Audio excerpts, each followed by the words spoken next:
지금의 한국 경제 상황이 매우 우려스럽죠. 상황이 매우 안 좋습니다. 그런데 이런 상황에 우리가 세상 인식을, 우리 사회가 어떻게 흘러가고 있는지에 대한 사항들을 잘 파악하지 못하면 결국 이제 큰 대가를 치르는 건 이 무지몽매한 사람들인 것 같습니다. 지금 언론에서 이 윤석열 대통령에 대한 탄핵 얘기만 엄청 많은데 실제로는 그게 중요한 게 아니라 우리 지금 먹고 사는 보통 사람들의, 서민들의 삶의 문제가 훨씬 더 큽니다. 기업들이 여기저기서 부도가 나고 있고 되게 우려스러운 상황들인데 그에 대한 얘기가 그렇게 많이 거론되지 않는 것 같습니다. 결국은 서민들, 보통 사람들이 지금 현재 현실을 좀 냉정하게 인식할 수 있게끔, 그리고 정치권이나 경제권에서 앞으로 어떻게 좀 대응할지에 대한 좀 대책에 대한 얘기가 있어야 하는데 그러한 것들은 보이지 않고 그냥 앞이 깜깜한 상황이다 라고 말씀드립니다. 결국 이러한 상황에 이제 보통 사람들, 서민들한테 요구되는 건 뭐 각자 도생이라고 하는 말 말고는 없는 것 같습니다. 우리가 사람들이, 보통 사람들이 되게 잘 사는 것처럼 이렇게 얘기하지만 대한민국에 사는 한 80%에 해당되는 사람들은 되게 힘겹게 어렵게 삽니다.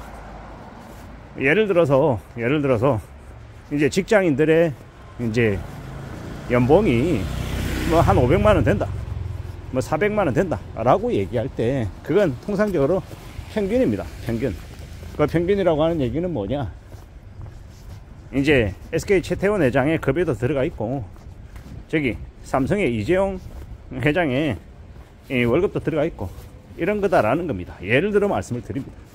그렇다고 하면 월 연봉이 수십억인 사람과 뭐 1,500만원, 2,000만원인 사람이 같이 섞여 있다라고 봐야 되는 거죠. 그래서 평균값을 이렇게 얘기하면 되게 이렇게 혼동될 가능성이 큽니다. 실제로는 뭘 얘기해야 됩니까? 중간값을 얘기해야 되는 거죠.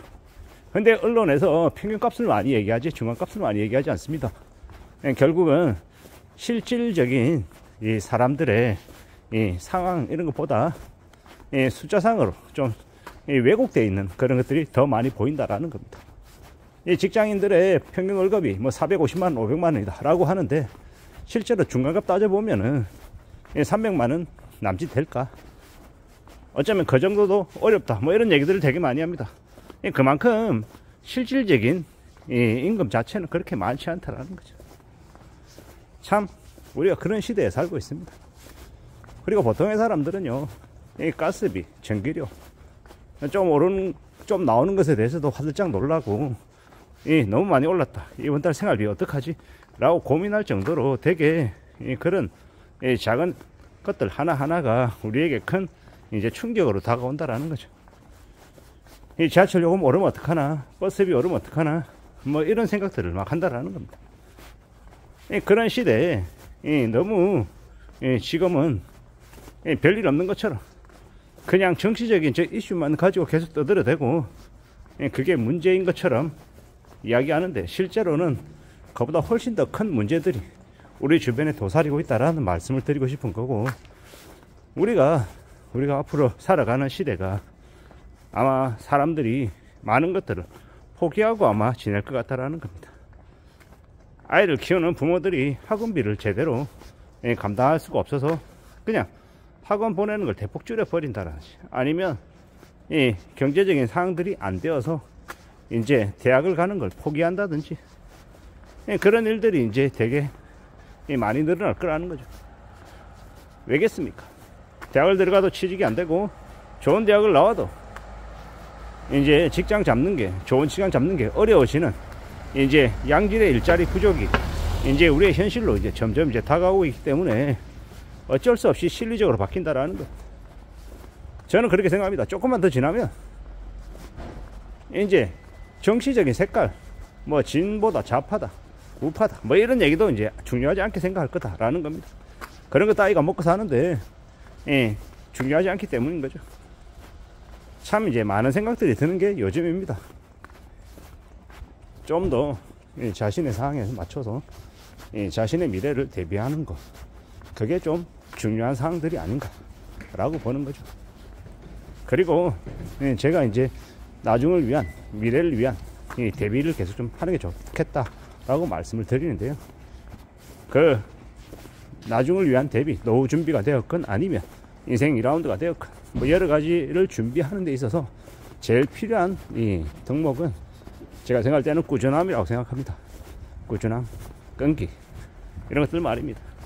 저도 이렇게 영상을 찍어서 올리지만 제가 뭐 대단한 놈도 아니고 되게 평범한 사람이고, 뭐 얘기하는 내용은 그냥 혼자서 그냥 떠드는 거잖아요. 뭐 특별할 내용도 없고 아주 뭐 정확한 뭐 정보를 제공하는 것도 아니고. 하지만 그래도 그럼에도 불구하고 구독자가 이 정도고 조회수가 이 정도 나오는 거 보면 참 의아하죠. 의아합니다. 저희 집 애들이 하는 얘기로 그걸 왜 보냐라는 거죠. 물론 제 영상 하나하나는 조회수가 적은 거는 200분밖에 300분밖에 안 되는 것도 있고, 또 어떤 거는 1000번, 1000회, 2000회, 3000회 뭐 이런 것들도 있고. 그러다 보니까 참 희한한 건 이게 모이니까 적지 않더라는 겁니다. 하나하나 영상으로 볼 때는 되게 조회수가 적은데 이걸 합쳤더니 믿기 어렵겠지만은 2만회가 되고 3만회가 되더라는 거죠. 저도 좀 의아했던 거죠. 조회수가 왜 이렇게 많지? 저는 이제 매일같이 이제 그 제 대시보드를 보니까요. 결국 그거더라고요. 제가 다른 사람들의 이제 유튜브 영상들을 보면 그분들은 한 개 영상당 조회수가 5만, 10만, 20만 이렇습니다. 그분들하고 제가 비교할 바가 못 되죠. 왜냐? 그분들은 구독자 수가 20만, 30만, 적어도 15만 막 이렇단 말이죠. 그리고 저도 이제 돌아온 붕어형의 영상을 매일같이 보는데, 돌아온 붕어형도 구독자가 한 8만에서 한 9만 정도 돼요. 근데 희한한 건 뭐냐면, 제가 추정해보건데 돌아온 붕어형의 영상도 이제 조회수는 구독자 수는 한 8만 9만 정도이지만 아마도 그 합쳐진 그날의 조회수는 아마도 구독자 한 20만 30만보다 월등히 많을 거예요. 그건 뭐냐, 결국 이제 그분도 꾸준하게 매일같이 영상을 뭐 하루에 10개씩 15개씩 올리시기 때문인 거죠. 제가 이 말씀을 드리냐면, 제가 이제 결국 이제 이렇게 영상을 많이 찍어서 올리게 됐던 그 계기도 그 돌아온 붕어형 그분의 영향을 받아서이거든요. 그래서 말씀을 드려보는 거고, 제가 왜 이 말씀을 드리냐, 뭐든 꾸준히 지속적으로 하면 그날 하루하루는 티나지 않고 별로 뭐 늘어나는 것처럼 보이지 않아서 되게 우스워 보이지만, 남들이 볼 때는 조회수 꼴랑 뭐 100번, 200번, 300번 밖에 안 되네 라고 하지만, 그게 모이면 결코 우습지 않다라는 거죠. 그걸 좀 말씀드리고 싶었습니다. 우리가 살아가면서 하루하루는 되게 보잘것없고 이 정도 해서 뭐 하겠나 라는 그런 좀 힘 빠지는 그런 상황들이 생길 수도 있지만, 그런 것들이 모여서 한 달이 되고 6개월이 되고 1년이 되고 2년 3년 되면 절대 우습지 않다 라는 말씀을 드리고 싶었던 거고, 그래서 꾸준히 매일같이 자신이 준비하겠다라고 하는 것들을 챙겨 나가면 큰 의미가 있는 무언가와 만날 수 있다 라는 말씀을 좀 드리고 싶었습니다. 이상입니다.